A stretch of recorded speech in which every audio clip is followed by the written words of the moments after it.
Hey guys, Bowserkins here for another video. Today we're going to be talking about the Guardian Druid on the PTR, discuss the different combinations of legendaries we may see in 9.2. A little bit of speculation there, and then of course we're going to show you the damage from the tier set if you haven't seen it already. It's been one of the more consistent things on the PTR, and honestly, in terms of all of the options available on the PTR, especially for the tank specs, which is primarily what I'm talking about on this channel, it's probably the most well balanced. And I think it's just because it's the simplest, right? Uh, for people who don't understand what it does, the tier set gives you 4 seconds of incarn or berserk if you're not expecting the incarn when you press your bark skin, and that's going to allow you to basically get 4 free thrashes as long as you're not using a global for something else. And then the 4 pieces, while berserk, you radiate cosmic damage and heal yourself, right? So the radiation of cosmic damage is the biggest part of this. Getting Incarn for 4 seconds when you bark skin is obviously great, and it may change the talent selection here on this row. You may see some people picking. Let me go and hop into this room so I can swap this talent. You may see some people um, running Survival of the Fittest moving forward. Earth Warden has really just been the go-to pick in Mythic Plus, with Survival of the Fittest kind of overtaking it in Raid, unless it's an AoE fight, right? I think Survival of the Fittest might be the way to go in Mythic Plus as well, and that's really just to capitalize on more bark skins and therefore higher uptime on your Berserk. The radiation of the damage, though, that's the bread and butter of the set because it actually gives you a significant amount of damage. And what's relevant here is you don't have to press the incarn to get the cosmic damage. When you hit Barkskin and you fall into your Berserk, that radiates the damage as well. So you get 4 seconds from your Barkskin, right? And why that's relevant is when you're opening up on a pack, generally you're going to want to use Barkskin, or you're going to want to have some Rage saved up for your Iron Furs. When you go into that trash pack initially, you don't want to kill yourself, especially obviously in higher keys when the burst of melee damage onto you when you don't have any armor up can kill you in one global, right?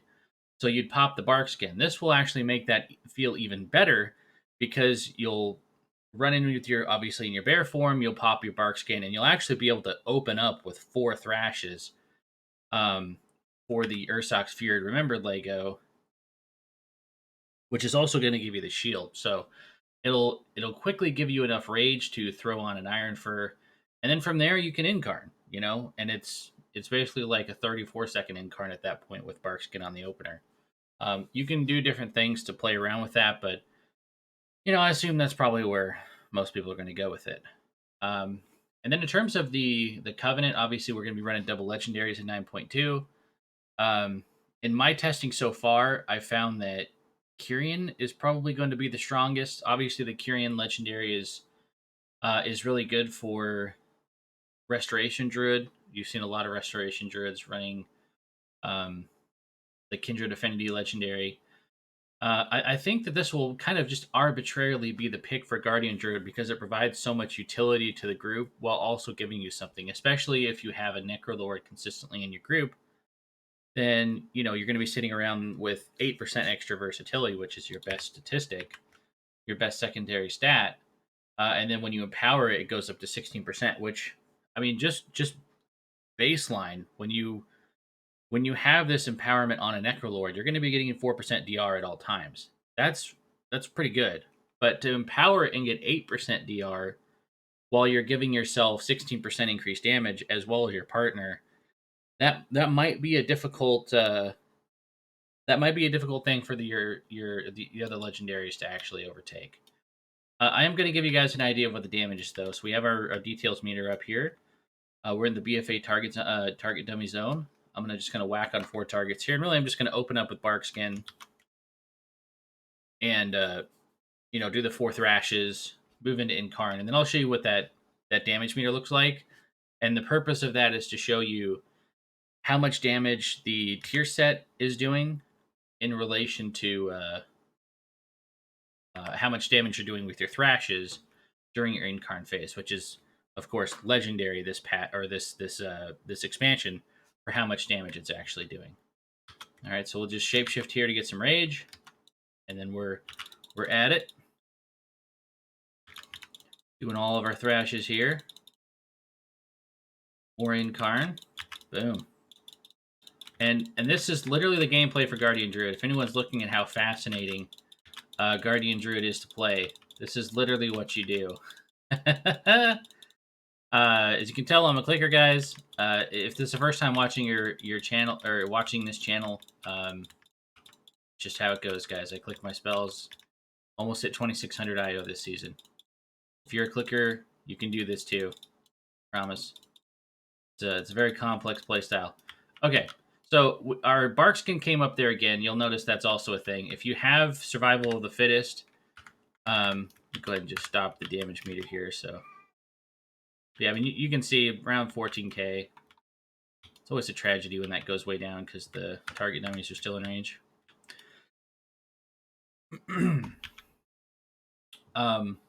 Yeah, because of the Survival of the Fittest talent here, it's reducing the cooldown of your Barkskin to 32 seconds if you have the max level conduit. That's also reducing the cooldown.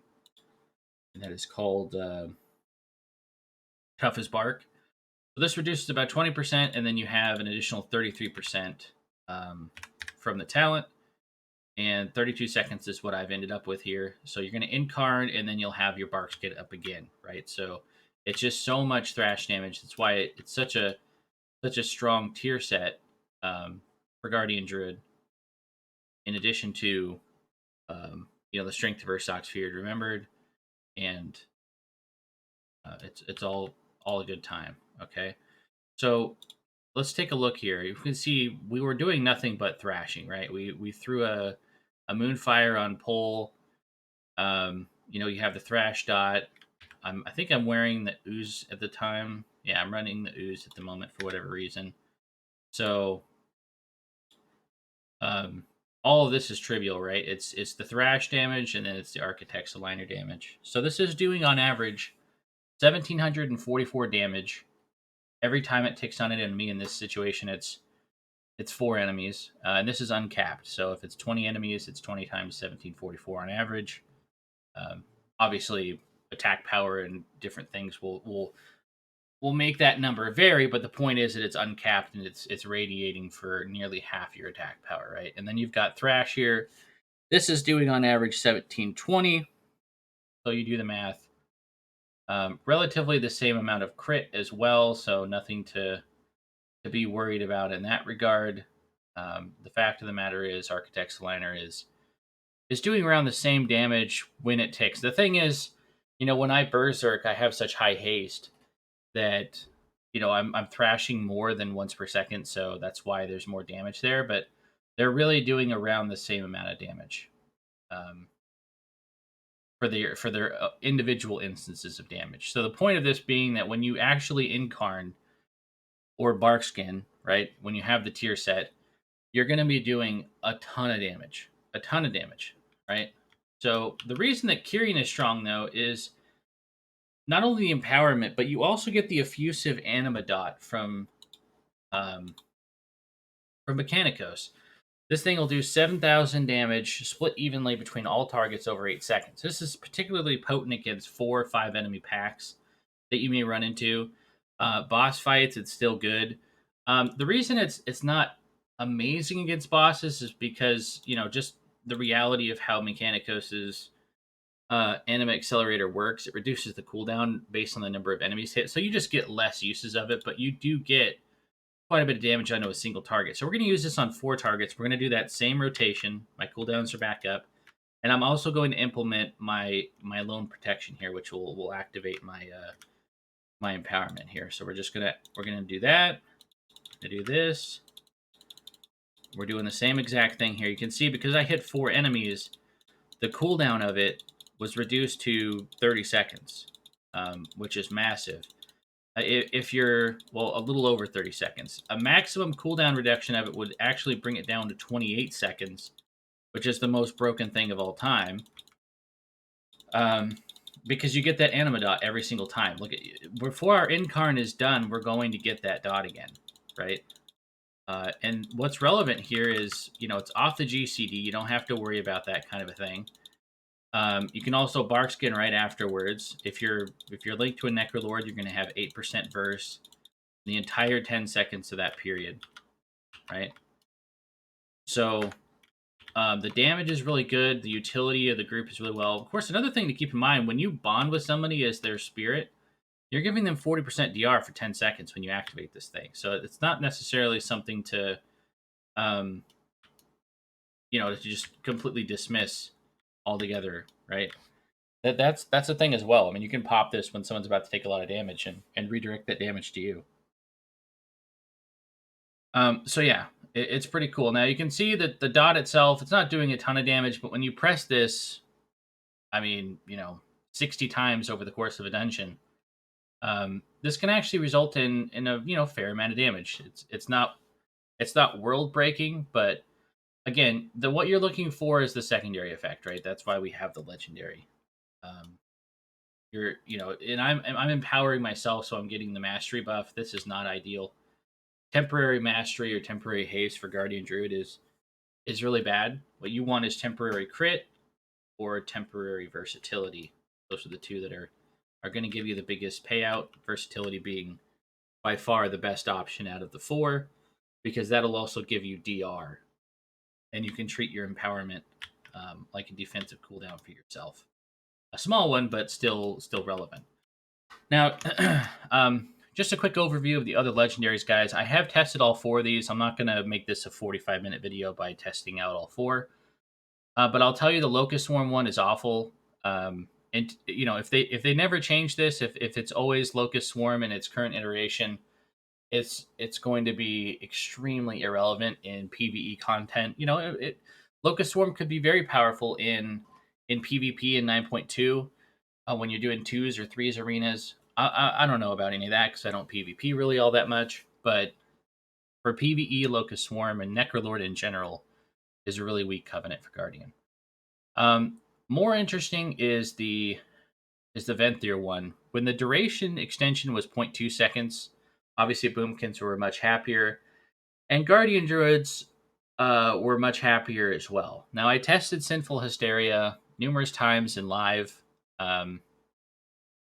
crafted it and threw it on. Of course, it wasn't a 262 version of it. I haven't tested the new version of Sinful Hysteria on the PTR, and the reason that I haven't done that is because it wasn't that good with 0.2 seconds. Really, ultimately, what it would do is it would give you additional stacks of Sinful Hysteria during your incarn phase. The problem with that, I mean, I just want to say off the bat, it was a ton of damage. Okay, in that 30-second window, ton of damage. But the problem with that is it was a very feast or famine type playstyle that already exists with Guardian. You're already met with a situation where, outside of your incarn, you're really, really weak. The strengths of Night Fae and Kyrian are they give you something outside of that incarn phase that's actually quite valuable, especially in the case of Night Fae. Getting a convoke every 1 minute is strong. That the opposite is true for Sinful Hysteria. You're still heavily invested in a 3-minute cooldown as your only means of burst. And it's made worse by the fact that they've nerfed it, right? They cut it in half. It's now 0.1 seconds. So, in my opinion, I look at that and I say it's really not even worth considering because I know what the damage and the usefulness of 0.2 seconds was. Now that it's down to 0.1, I have no interest in running this Covenant or this Legendary at 9.2. But they have mentioned that it's very possible that they'll revisit this, and I do think it is possible because if you're not Boomkin, this legendary is completely dead, and the Covenant, as a result, is completely dead because Resto's never going to run Sinful Hysteria. Kitty Druid is never going to run Sinful Hysteria. The only other spec that was maybe considering running Venthyr in 9.2 was Guardian, and with that nerf, it gutted it completely. I don't know if it's still good from Boomkin. I don't play Boomkin, but I'm going to go out on a limb and say right now in its current iteration, not even Boomkins will use it. So that's really saying something. All right, so the fourth covenant, this one I have tested out, um, and it's very much what I expected it to be. I already own this legendary on live. I use it when I'm playing Resto, and it's fine. It gives you a 1 minute cooldown on your convoke instead of 2 minutes. It reduces the number of spells used in bear form from 16 to 12. Same thing for if you're popping into boomkin form for a convoke or kitty form. If you pop out of your bear form and you're just in your regular resto form, your standard form, it'll cast 9 spells instead of 12. Something to keep in mind. Sometimes bears will pop out of bear form to heal the party in a really high damage instance where they're not being attacked. This will make that occurrence less effective, but you could still get some really powerful regrowths and stuff in there. Overall, I would say the Night Fae one feels okay, and when you get a convoke every minute, it allows you to, as long as you're running Korain with First Strike, it allows you to reliably on pull use your convoke on every pack, basically, which is a pretty strong cooldown. Again, it's 4 fewer spells, so it's not as strong as if you're just running Night Fae without this legendary. It's not as much of a burst, and that's because you get less value out of the exceptional spell increase chance when you're Guardian. Because the exceptional spell for Guardian is Pulverize. It's a single target ability, so you're not really getting a whole lot out of that.